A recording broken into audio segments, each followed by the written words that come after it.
Come on over here and get in the shade. Key West can be quite hot and humid, and even someday the locals feel it. If you look over here behind me, this large white building was built in the 1800s by Edward Gatto. Edward Gatto was very prevalent in the cigar industry, and the cigar industry, you may not know, was very prevalent in Key West. The majority of our economics came through here, and millions of cigars were pumped out.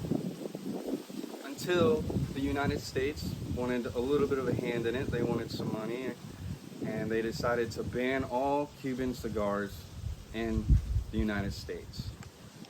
Well, that was going to hurt Edward, so he decided, he was like, well, I need to find a loophole.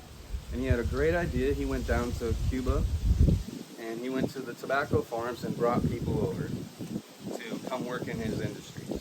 He was so generous that he decided to build about 40 homes that were all about the same size. These homes were just for his employees to work in his industry. It worked out great. Everybody loved it. Everybody was happy. A bunch of cigars were being made, Cuban cigars, but made in America, right? So everybody was happy. If you follow me over here, I can show you a little bit more of these houses. These houses are a shotgun style house, which is most known in the southernmost humid spots. It's a shotgun called because you can actually shoot a shotgun through the front and back door because they are lined up. It also seconds as an airflow, which is great AC during these hot summer days here in Key West.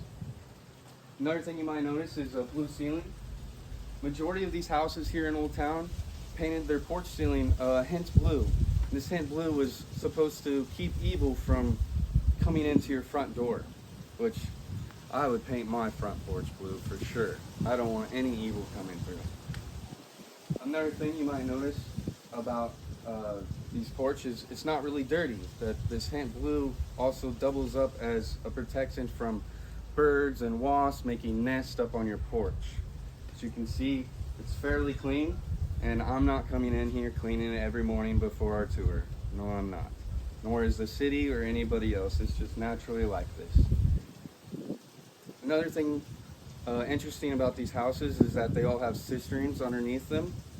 These cisterns are basically water collectors. Think of it as like a pool under your house, but you can't swim in it. It's for drinking water, bathing, and everything. Very unique. The question you might ask is, how much would this house cost? Well, looking at it, it may not seem like it costs a lot, but it's actually on the market for $1.5 million. And that does not include the major of like $500,000 worth of renovations. So as you can tell, houses are fairly expensive, and there's a lot of litigations on how you can remodel stuff. So a lot of them just sit here, or family members can't decide what they want to do with them because most of them are generationally passed down. Another thing you might notice is that the metal roofs, there's a lot of fires in Key West. And one of the major fires in 1886, it wiped out majority of the town. So therefore they implemented saying all commercial buildings must have metal roofs. Well, residents want to protect their homes, so Gatto put metal roofs on all the houses. Let's keep it moving. As we walk through, you might notice a bunch of chickens around. These roosters didn't get here by accident. A lot of people brought them over from Cuba because they needed to feed themselves. They were worried how they were going to feed themselves here. So they brought them over here, and they started going, and then cockfighting was a big thing until they banned it in the 1800s, and a lot of chickens went free range during that time. Slowed down, they free ranged until about the 1980s.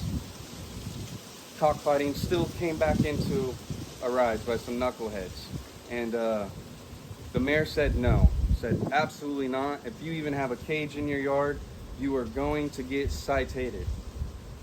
Everybody took their chickens and essentially threw them out into the streets. So therefore, that's one of the reasons we have chickens running everywhere, specifically roosters. Not only have they are a beautiful bird, but now they're an icon and a symbol of Key West.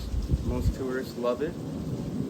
We can keep walking, and If you have any other questions, I'll be more than happy to answer them. If not, I'll pull them right out of my pockets.